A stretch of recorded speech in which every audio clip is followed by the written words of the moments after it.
Hi all, welcome to study win PSC. 2025 ഒക്ടോബറിലെ തൊഴിൽ വാർത്തയിലെ കറണ്ട് അഫയേഴ്സ് ക്വസ്റ്റ്യൻസും ആൻസേഴ്സുമാണ് ഇന്നത്തെ ഈ ക്ലാസ്സിലൂടെ പഠിക്കുന്നത്. ഈ ക്ലാസ്സിനെ ബേസ് ചെയ്ത് ഈ വീഡിയോയുടെ താഴെയുള്ള കമൻറ്റ് ബോക്സിൽ 2 ചോദ്യങ്ങൾ ഉണ്ടായിരിക്കും. ആ 2 ചോദ്യങ്ങൾക്കും ഈ ക്ലാസ് മുഴുവനും കണ്ട ശേഷം എല്ലാവരും കറക്റ്റായിട്ടുള്ള ഉത്തരം കമൻറ്റ് ചെയ്യുക. പിന്നെ നിങ്ങളോട് വേറൊരു കാര്യം കൂടെ പറയാനുണ്ട്. കമ്പനി ബോർഡ് LGS മാത്സിന് വേണ്ടി സ്റ്റഡി വിൻ PSC ഒരു കോഴ്സ് സ്റ്റാർട്ട് ചെയ്യുന്നുണ്ട്.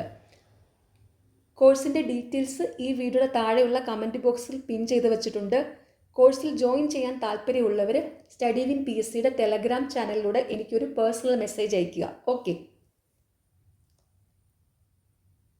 ചരക്ക് സേവന നികുതിയിൽ നിലവിലുണ്ടായിരുന്ന ഏത് സ്ലാബുകളാണ് ഒഴിവാക്കപ്പെട്ടത്? 12, 28%. ഭൂരിപക്ഷം സാധനങ്ങളെയും സേവനങ്ങളെയും 5-18 സ്ലാബിലേക്ക് മാറ്റി. 5%, 12%, 18%, 28% എന്നിങ്ങനെ 4 GST നികുതി സ്ലാബുകളാണ് ഉണ്ടായിരുന്നത്. ഇപ്പോൾ 5-18% നിരക്കുകളിലുള്ള 2 പ്രധാന സ്ലാബുകളെ ഉള്ളൂ. എന്നാൽ ആഡംബര വസ്തുക്കൾ, പുകയില തുടങ്ങിയവയ്ക്ക് 40% നികുതി ഈടാക്കും. സ്വാതന്ത്ര്യദിന പ്രസംഗത്തിൽ പ്രധാനമന്ത്രി നരേന്ദ്രമോദി പ്രഖ്യാപിച്ച നികുതി പരിഷ്കാരത്തിന് GST കൗൺസിൽ യോഗം അംഗീകാരം നൽകുകയായിരുന്നു. പുതിയ നിരക്കുകൾ സെപ്റ്റംബർ 22 പ്രാബല്യത്തിൽ വന്നു. അപ്പോൾ ചരക്ക് സേവന നികുതിയിൽ GSTയിൽ നിലവിലുണ്ടായിരുന്ന ഏത് സ്ലാബുകളാണ് ഒഴിവാക്കപ്പെട്ടത്? 12%, 28%. ഓക്കെ.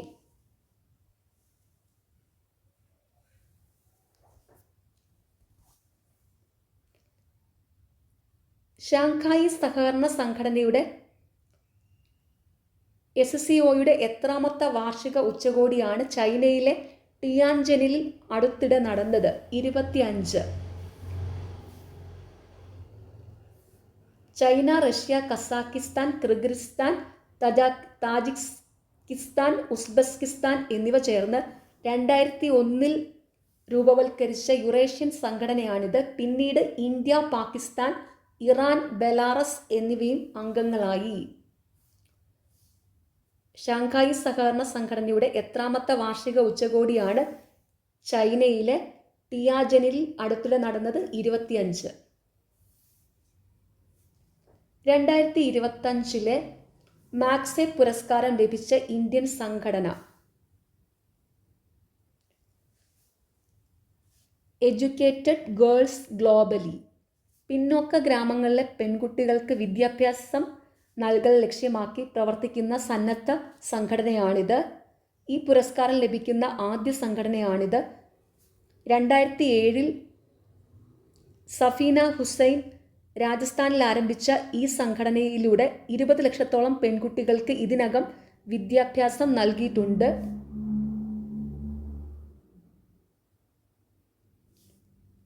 ഓഗസ്റ്റ് 30 ഏഷ്യൻ നോബൽ എന്നറിയപ്പെടുന്ന 67ാമത് മാക്സെ പുരസ്കാരം പ്രഖ്യാപിച്ചത്.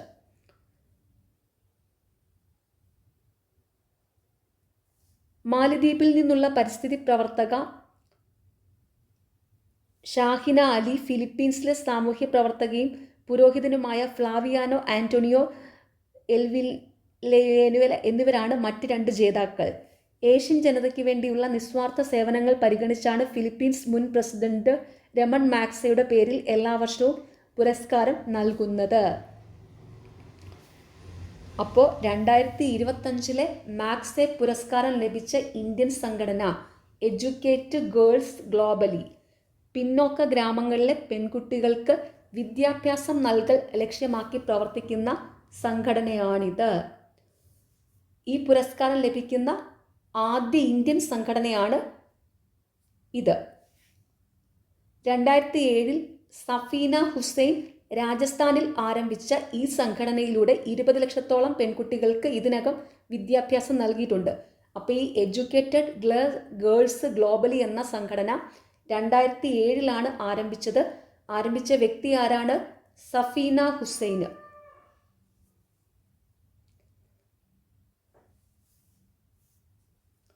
ഓഗസ്റ്റ് 30-നാണ് ഏഷ്യൻ നോബൽ എന്നറിയപ്പെടുന്ന 67ാമത് മാക്സെ പുരസ്കാരം പ്രഖ്യാപിച്ചത്. മാക്സെ പുരസ്കാരം അറിയപ്പെടുന്നത് ഏഷ്യൻ നോബൽ എന്നാണ്. ഓർത്തു വെച്ചോണം, ഏഷ്യൻ നോബൽ എന്നറിയപ്പെടുന്നത് മാക്സെ പുരസ്കാരമാണ്. അടുത്തിടെ അന്തരിച്ച ജോർജിയോ അർമാനി ഏതു നിലയിൽ പ്രസിദ്ധനായ വ്യക്തിയാണ്? വിഖ്യാത Italian fashion designer. King Giorgio എന്നറിയപ്പെട്ട അദ്ദേഹം അർമാനി എക്സ്ചേഞ്ച് ഗ്രൂപ്പിൻ്റെ സ്ഥാപകനുമാണ്. അടുത്തിടെ അന്തരിച്ച ജോർജിയോ അർമാനി ഏതു നിലയിൽ പ്രസിദ്ധനാണ്? വിഖ്യാത ഇറ്റാലിയൻ ഫാഷൻ ഡിസൈനർ.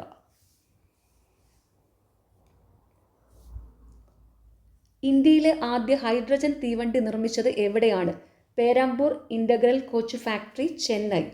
ഇന്ത്യയിലെ ആദ്യ ഹൈഡ്രജൻ തീവണ്ടി നിർമ്മിച്ചത് എവിടെയാണ്?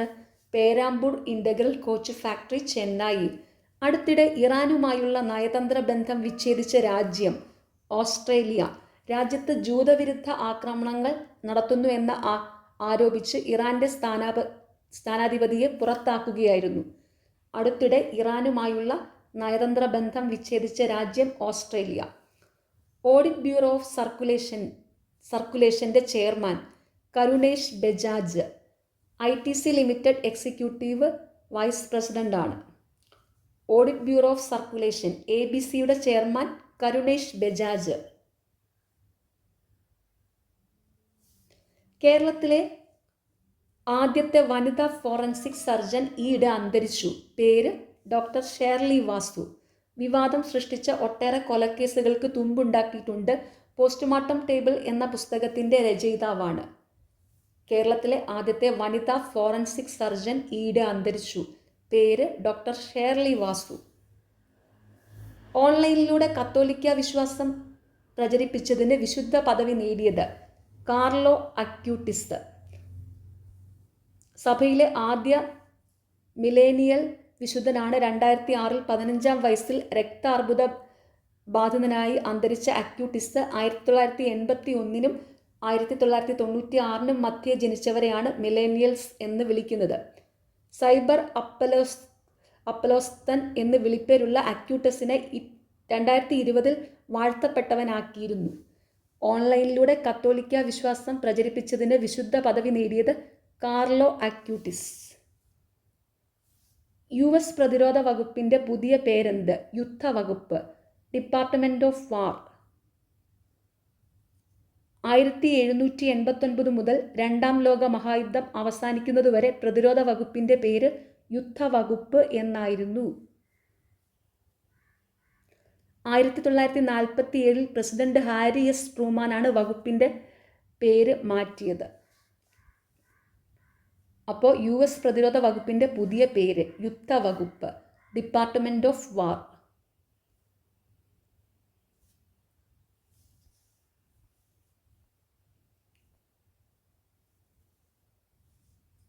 ഇന്ത്യൻ പരസ്യമേഖലയെ ഏറെ സ്വാധീനിച്ച വ്യക്തികളിൽ ഒരാൾ അടുത്തിടെ അന്തരിച്ചു. പേര് ദിവാൻ അരുൺ നന്ദ. 1973-ൽ റെഡിഫ്യൂഷൻ എന്ന പരസ്യ ഏജൻസിയുടെ സഹസ്ഥാപകനായി റിൻ എവറഡി, കോൾഗേറ്റ്, എയർടെൽ തുടങ്ങിയവയുടെ പരസ്യങ്ങൾ ഒരുക്കി. ഇന്ത്യൻ പരസ്യമേഖലയെ ഏറെ സ്വാധീനിച്ച വ്യക്തികളിൽ ഒരാൾ അടുത്തിടെ അന്തരിച്ചു. പേര് ദിവാൻ അരുൺ നന്ദ. ഏഷ്യ കപ്പ് ഹോക്കിയിൽ ഏത് രാജ്യത്തെ തോൽപ്പിച്ചാണ് ഇന്ത്യ കിരീടം വീണ്ടെടുത്തത്? ദക്ഷിണ കൊറിയ. ബീഹാറിലെ രാജ്ഗിറിൽ നടന്ന ഫൈനൽ മത്സരത്തിൽ നിലവിലെ ചാമ്പ്യന്മാരായ ദക്ഷിണ കൊറിയയെ ആണ് തകർത്തത്. ഏഷ്യ കപ്പിൽ ഇന്ത്യയുടെ 4ാം കിരീടമാണിത്. ഏഷ്യ കപ്പ് ഹോക്കിയിൽ ഏത് രാജ്യത്തെ തോൽപ്പിച്ചാണ് ഇന്ത്യ കിരീടം വീണ്ടെടുത്തത്? ദക്ഷിണ കൊറിയ. അപ്പോൾ ഏഷ്യ കപ്പ് ഹോക്കിയിലെ ജേതാക്കൾ ഇന്ത്യയാണ് കേട്ടോ. ഏഷ്യ കപ്പ് ഹോക്കിയിലെ ജേതാക്കൾ ഇന്ത്യ. റണ്ണറപ്പ് ദക്ഷിണ കൊറിയ. സംഗീതജ്ഞനും ഗായകനും നടനും ഗാനരചയിതാവും ചലച്ചിത്രകാരനുമായ ഏത് വ്യക്തിയുടെ ജന്മശതാബ്ദിക്കാണ് 2025 സെപ്റ്റംബർ 8-ന് തുടക്കം കുറിച്ചത്? ഡോക്ടർ ഭൂപേൻ ഹസാരിക. 1926 സെപ്റ്റംബർ 8-ന് അസമിലെ ബ്രഹ്മപുത്ര നദീതീരത്തുള്ള സാദിയയിൽ ജനിച്ചു. 2011 നവംബർ 5-ന് അന്തരിച്ചു. പത്മശ്രീ മുതൽ ഭാരതരത്നം വരെയുള്ള ബഹുമതികളും ദാദാസാഹിബ് ഫാൽക്കെ പുരസ്കാരവും നേടി. 1967-72 കാലത്ത് അസം നിയമസഭയിലെ സ്വതന്ത്ര അംഗമായിരുന്നു. 2004 BJP സ്ഥാനാർത്ഥിയായി ഗുവാഹട്ടി ലോകസഭാ മണ്ഡലത്തിൽ മത്സരിച്ചുവെങ്കിലും പരാജിതനായി. സുധാകാന്ത ബ്രഹ്മപുത്രയുടെ പാട്ടുകാരൻ എന്നിങ്ങനെ അറിയപ്പെട്ടു. സംഗീതജ്ഞനും ഗായകനും നടനും ഗാനരചയിതാവും ചലച്ചിത്രകാരനുമായ ഏത് വ്യക്തിയുടെ ജന്മശതാബ്ദിക്കാണ് 2025 സെപ്റ്റംബർ 8 തുടക്കം കുറിച്ചത്?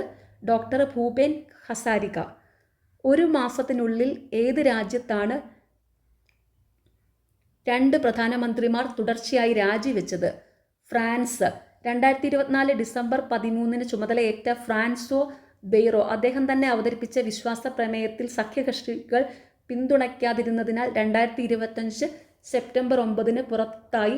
പിൻഗാമിയായി വന്ന സെബാസ്റ്റ്യൻ ലക്കോർണു 26 ദിവസങ്ങൾക്ക് ശേഷം പടിയിറങ്ങി. പുതിയ മന്ത്രിസഭാ അംഗങ്ങളെ പ്രഖ്യാപിച്ച് മണിക്കൂറുകൾക്കുള്ളിലായിരുന്നു രാജിവെച്ചത്. ഒരു മാസത്തിനുള്ളിൽ ഏത് രാജ്യത്താണ് 2 പ്രധാനമന്ത്രിമാർ തുടർച്ചയായി രാജിവെച്ചത്? ഫ്രാൻസ്.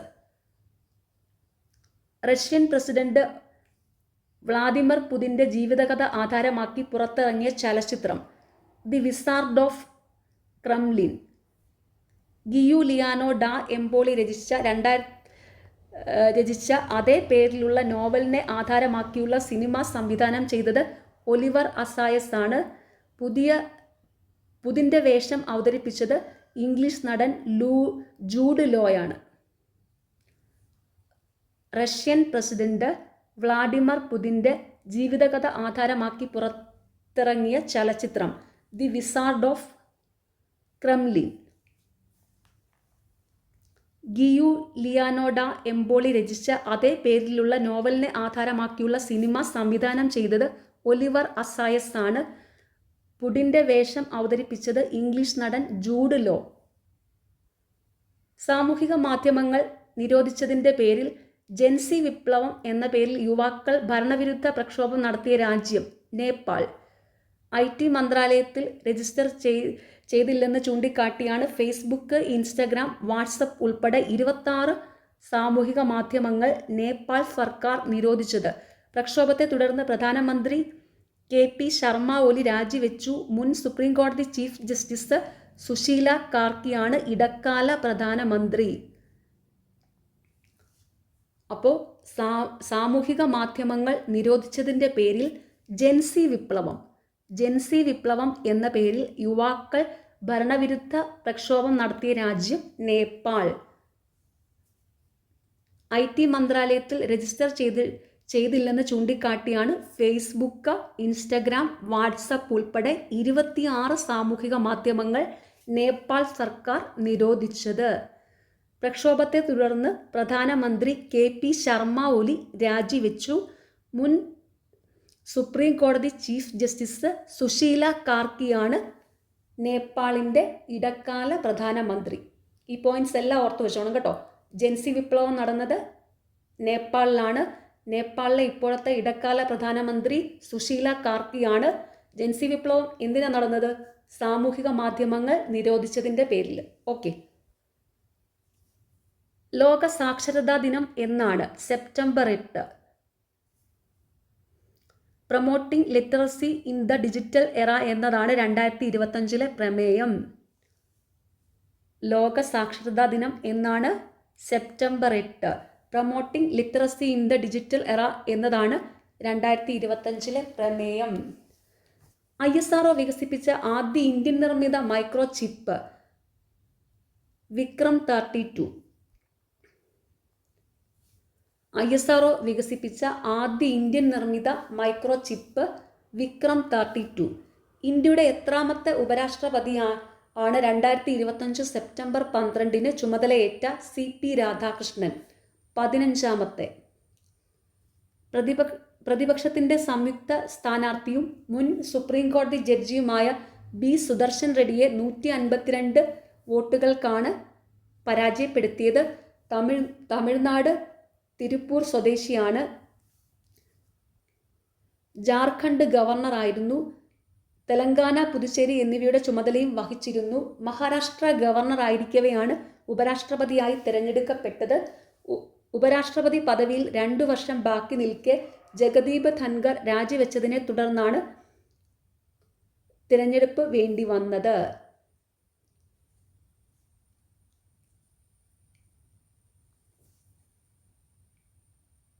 ISRO വികസിപ്പിച്ച ആദ്യ ഇന്ത്യൻ നിർമ്മിത മൈക്രോ ചിപ്പ് വിക്രം 32. ഇന്ത്യയുടെ എത്രാമത്തെ ഉപരാഷ്ട്രപതിയാണ്? 2025 സെപ്റ്റംബർ 12 ചുമതലയേറ്റ CP രാധാകൃഷ്ണൻ 15ാമത്തെ. അതായത് ഇന്ത്യയുടെ ഇപ്പോഴത്തെ നിലവിലെ ഉപരാഷ്ട്രപതി CP രാധാകൃഷ്ണനാണ്. CP രാധാകൃഷ്ണൻ ഇന്ത്യയുടെ 15ാമത്തെ ഉപരാഷ്ട്രപതിയാണ്. പ്രതിപക്ഷത്തിൻ്റെ സംയുക്ത സ്ഥാനാർത്ഥിയും മുൻ സുപ്രീം കോടതി ജഡ്ജിയുമായ B. സുദർശൻ റെഡ്ഡിയെ 152 വോട്ടുകൾക്കാണ് പരാജയപ്പെടുത്തിയത്. തമിഴ്നാട് തിരുപ്പൂർ സ്വദേശിയാണ് CP രാധാകൃഷ്ണൻ. ജാർഖണ്ഡ് ഗവർണറായിരുന്നു. തെലങ്കാന, പുതുച്ചേരി എന്നിവയുടെ ചുമതലയും വഹിച്ചിരുന്നു. മഹാരാഷ്ട്ര ഗവർണറായിരിക്കവെയാണ് ഉപരാഷ്ട്രപതിയായി തിരഞ്ഞെടുക്കപ്പെട്ടത്. ഉപരാഷ്ട്രപതി പദവിയിൽ 2 വർഷം ബാക്കി നിൽക്കെ ജഗദീപ് ധൻഖർ രാജിവെച്ചതിനെ തുടർന്നാണ് തിരഞ്ഞെടുപ്പ് വേണ്ടി വന്നത്. ഓക്കെ, നിങ്ങൾക്ക് ഈ ചാനൽ ഇഷ്ടപ്പെടുന്നുണ്ടെങ്കിൽ സബ്സ്ക്രൈബ് ചെയ്യണം, സപ്പോർട്ട് ചെയ്യണം, ഷെയർ ചെയ്യണം. പിന്നെ ഈ വീഡിയോയുടെ താഴെയുള്ള ഹൈപ്പ് എന്നുള്ളൊരു ഓപ്ഷൻ ഉണ്ട്, അതും കൂടി ഒന്ന് ക്ലിക്ക് ചെയ്യുക. Okay, thank